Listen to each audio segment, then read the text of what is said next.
안녕하세요. 더필 플랜트 채널을 찾아주셔서 감사합니다. 오늘은 옐로우 몬스테라 보르시지아나 바리에가타, 다른 말로 아오레아 혹은 마모레이타라고 불리는 희귀 몬스테라를 분리하여 식재해보도록 하겠습니다.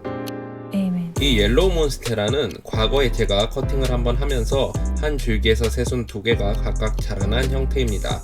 보통은 정아웃의 이론에 따라 새순 중 위쪽에 난 정아만 성장하고 나머지 측아는 성장하지 않는 것이 보통인데, 이 경우에는 운이 좋게 두 새순이 모두 성장하여 잎을 많이 냈습니다. 하지만 이 상태로 계속 두면 성장이 저해될 수 있으므로 좀 더 빠른 성장을 위해 두 개체를 분리하여 식재해 보도록 하겠습니다. 우선 화분에 있는 흙을 조심스럽게 퍼내고 서로 각각 성장한 두 줄기가 연결된 부분을 찾습니다. 이때 뿌리가 손상되지 않기 위해서는 도구를 사용하기보다는 손으로 조심스럽게 흙을 털어내는 것이 중요합니다. 옐로우 몬스테라는 크게 델리시오사와 델리시오사의 아종인 보르시지아나로 나누어집니다. 델리시오사는 우리가 국내에서 흔히 볼 수 있는 잎이 큰 몬스테라이며, 보르시지아나는 잎이 좀 더 작으며 줄기가 직립하는 형태입니다. 물론 보르시지아나도 잎이 최대 1m가량 크기까지 성장하기도 하는 대형 종입니다만, 델리시오사보다는 잎이 좀 더 갸름한 타원형을 띠며 잎과 잎 사이의 마디도 좀 더 길쭉길쭉한 편입니다. 옐로우 몬스테라의 경우 보르시지아나가 델리시오사에 비해 좀 더 다양한 색을 보여주는데, 그 이유는 델리시오사에 비해 보르시지아나의 색상 고정이 좀 더 쉽기 때문인 것 같습니다. 일례로 희귀 몬스테라들 중 가장 유명한 몬스테라 알보의 경우 보르시지아나 종이며 선명한 하얀 무늬를 가지고 있는 것이 특징입니다. 물론 델리시오사 종 중에서도 하얀 무늬가 있는 돌연변이 개체가 있으며 이를 화이트 몬스터라고 부릅니다만, 보르시지아나 종인 알보에 비하면 무늬의 선명도가 떨어집니다. 즉 보르시지아나 종이 델리시오사 종에 비해 무늬 발현 시 무늬가 있는 부분과 없는 부분 사이의 경계선이 명확하게 드러나는 경우가 많고, 무늬에 나타나는 색상의 경우에도 그라데이션처럼 다양한 층의 색상이 나타나는 경우가 많다는 것입니다. 흙을 퍼내다가 뿌리가 생각보다 많아서 화분에서 뿌리째 뽑아내기로 했습니다. 두 개체 모두 뿌리가 풍성하게 자랐네요. 이제 두 개체의 연결 부위를 찾아 잘라보도록 하겠습니다.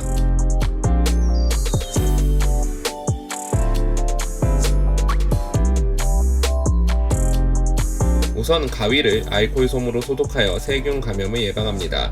사실 제가 커팅에 사용하는 가위가 두 종류가 있는데, 좀 더 큰 노란색 원예용 가위는 지난번 모자이크 바이러스에 걸린 아단소니 커팅 때 사용해서 봉인해 두었습니다. 모자이크 바이러스에 대해 궁금하신 분은 위에 영상을 클릭해 보시기 바랍니다.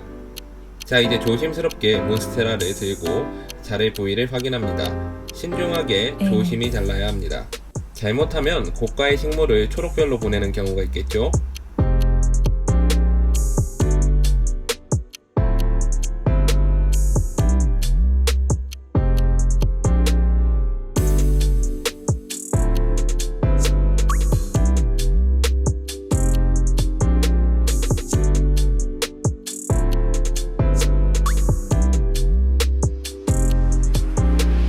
자, 위치를 잡고 자릅니다.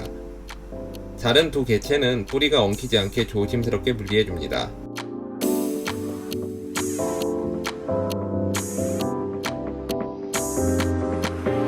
이제 옐로우 몬스테라가 두 개가 되었네요. 삽수가 아닌 잎과 뿌리를 완전히 갖춘 두 개체가 되었습니다. 부자가 된 기분이네요. 이제 식재를 해보도록 하겠습니다. 기존에 식재되어 있던 카네즈센 위스키 브라운 빅팟에 하나를 식재하고, 다른 하나는 카네즈센 시티 그레이 빅팟에 식재해 보겠습니다.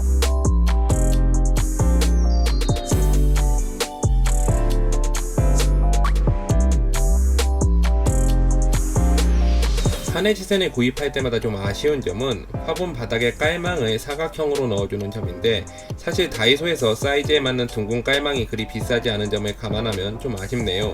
좀 더 사이즈도 맞고 예쁜 깔망을 넣어줄 수 있을 텐데 말이죠. 일단 기존에 사용했던 흙을 일부 재활용하도록 하겠습니다. 원래 흙 재활용은 각종 바이러스나 세균 감염을 일으킬 수 있고 해충이 옮겨갈 수도 있어 바람직한 방법은 아닙니다. 하지만 이 흙은 원래 이 몬스테라들이 자라던 흙이라 크게 상관없을 듯 합니다.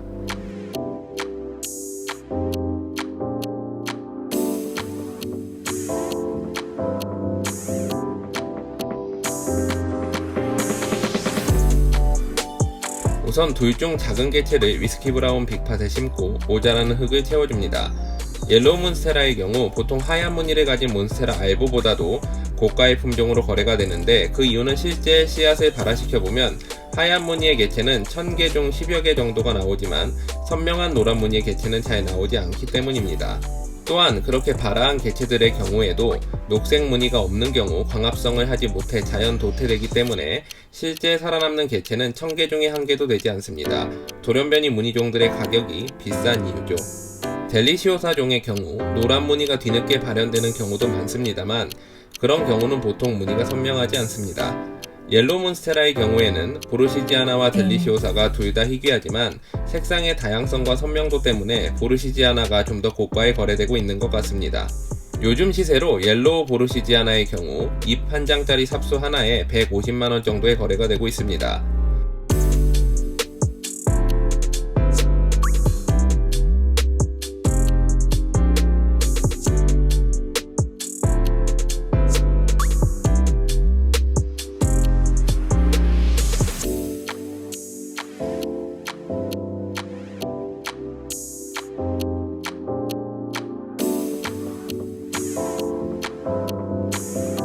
이제 두 번째 개체를 식재해 보겠습니다. 이번에 구입한 시티그레이 빅팟입니다. 우선 흙을 바닥에 채웁니다. 저는 배수층을 따로 만들지 않고 바로 흙을 채우는데요. 그 이유는 제가 몬스테라를 키우는 환경이 햇빛이 충분해서 과습이 거의 오지 않기 때문입니다. 배수층을 만들기보다는 흙으로 채워서 그 공간만큼 몬스테라가 뿌리를 더 잘 뻗고 양분을 얻을 수 있으면 좋기 때문에 굳이 배수층을 만들 이유가 없더군요. 또한 뿌리가 튼실하게 자란 몬스테라의 경우 커팅을 하더라도 새순이 훨씬 빨리 올라오기 때문에 번식에도 유리합니다. 저는 사실 식재할 때 사용하는 흙도 까다롭게 쓰지는 않습니다. 몬스테라들은 그렇게 민감한 식물이 아니기 때문에 정말 나쁜 흙만 아니면 어떤 배합에서든 잘 자랍니다. 제가 보통 사용하는 무비상토는 사랑과 은혜 농원에서 주문한 코코피트와 피트모스, 펄라이트가 배합된 것인데, 삽수를 처음 흙에 심을 때도 이 흙을 많이 사용합니다. 또 경우에 따라서는 코코피트 블록을 주문해서 물에 불려서 사용하기도 합니다. 전부 비료기가 없는 흙들인데 돌연변이 무늬종들의 경우 질소 비료 성분이 있으면 무늬가 약해질 위험이 있기 때문입니다.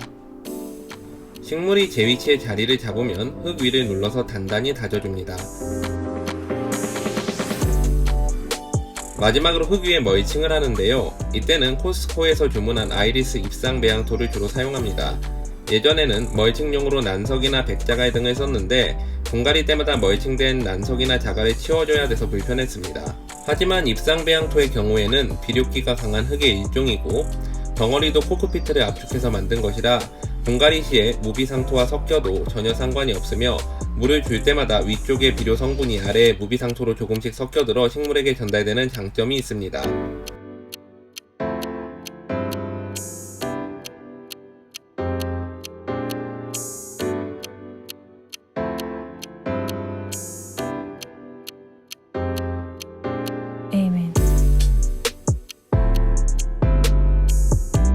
자, 이제 두 화분 모두 식재를 마쳤네요. 영상 재밌게 보셨다면 구독, 좋아요, 알림 설정까지 해주시면 감사하겠습니다.